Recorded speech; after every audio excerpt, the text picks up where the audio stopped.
But I have a slightly different take on it. I am Sachin. I'm teaching in one of these Delhi University colleges. Of course, we need to listen to the tribals. They do have a lot to talk and tell us. But at the same time, I feel that this particular argument is often used as an alibi by the establishment, by the state, to abdicate its responsibilities.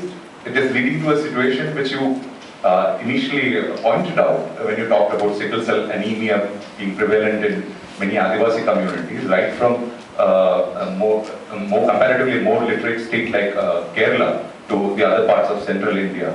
I think this becomes an alibi which is used by the state, and we should also point out the responsibility deficit by also taking up these issues. We need to listen to the tribal, but this is an organic movement. If this has to achieve the goal, then it has to be an organic movement of tribal activists, tribals themselves, and other people who need to point out these issues of deficit in the role that the state is playing. So, what is your take on that?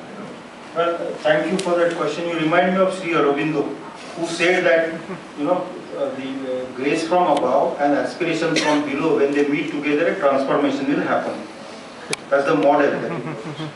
I think the state that we have today, as it evolved over the last 100 years or so, needs some restructuring, some major restructuring.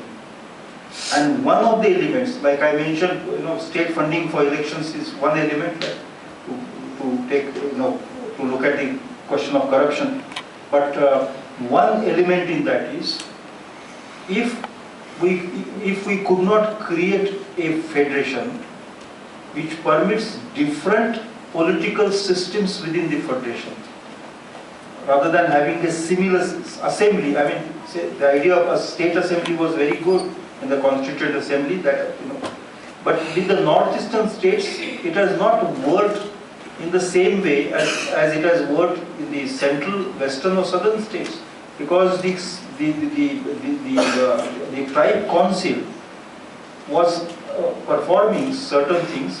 The state assembly and the council, tribe council, they come into clash today, or one is trying to override the other, and that's not a comfortable situation. So probably we have to think of a diversity model of federation, where political diversity of political systems within a federation, if we can conceptualize that for a multilingual country, multi-religious country, multi-ethnic country like ours, perhaps that will leave everybody happy. Otherwise, we will be, each one of us is unhappy on our own count and on account of others. I'm 60 now. I was born soon after independence, and I never heard in any given year a complete expression of happiness in India, and that's not a good idea. At least once every century we should feel happy.